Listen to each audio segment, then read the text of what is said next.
کہ اپنے شہداء کا ذکر اس طرح کرے کہ قوم ان پر فخر کر سکے،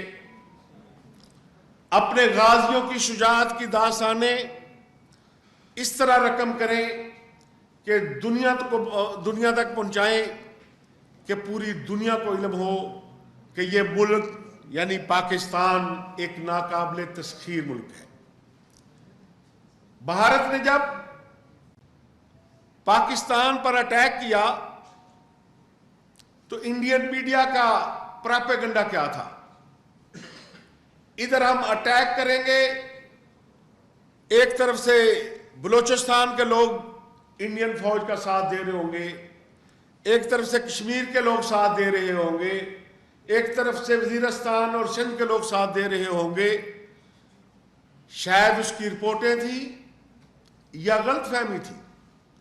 لیکن جب انڈیا نے پاکستان پر اٹیک کیا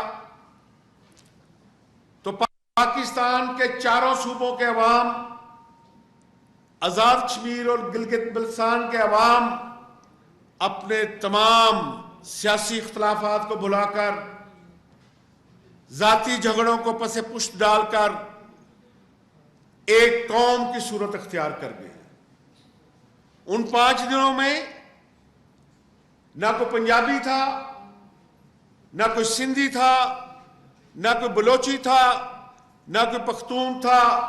نہ کوئی جیبی کا تھا، نہ کوئی کشمیری تھا، سب پاکستانی تھے، سب قوم تھے۔ پوری دنیا حیران تھی کہ بھارت نے کھربوں روپے کی لاگت سے ایک پراپیگنڈا تیار کر کے پاکستان کے بارے میں ایک نیگیٹو امیج دنیا کے سامنے پیش کیا ہوا تھا، اور پاکستان کے عوام جو ہمیشہ یہ ثابت کرتے ہیں، یہ تو جنگ تھی، جب پاکستان میں خدا نخواستہ کوئی زلزلہ آتا ہے، کوئی سیلاب آتا ہے، کوئی آفت آتی ہے، تو اس وقت بھی ہم اسی قومی جذبے کے تحت ایک ہو کر اس آفت کا مقابلہ کرتے ہیں۔ تو یہ تو بھارت کی طرف سے،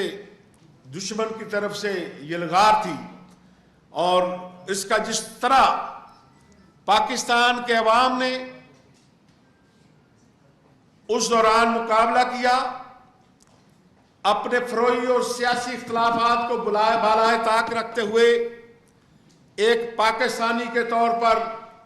بھارت کے پراپیگنڈا کے سامنے اور جارحیت کے سامنے کھڑے ہوئے، اس پر میں پاکستان کے ایک ایک فرد کو بھی سلام پیش کرتا ہوں۔ اور اب میں تھوڑا سا آ جاتا ہوں کہ انڈیا کیا سمجھتا تھا، کہ وہاں کیونکہ ایک دنیا میں وہ ایک بڑی طاقتور اسٹیٹ کے طرح اپنے آپ کو پیش کرتا تھا، تو انہوں نے سمجھا کہ ہم جو نیریٹو دیں گے، جو جھوٹ بولیں گے، اس کو دنیا بھی تسلیم کرے گی اور پاکستانی عوام بھی دل برداشتہ ہوں گے۔ جو ہم نے پراپیگنڈا کیا ہوا ہے پاک فوج کے متعلق، وہ بھی اپنا کام دکھائے گا کہ اب یہ لڑ نہیں سکتے۔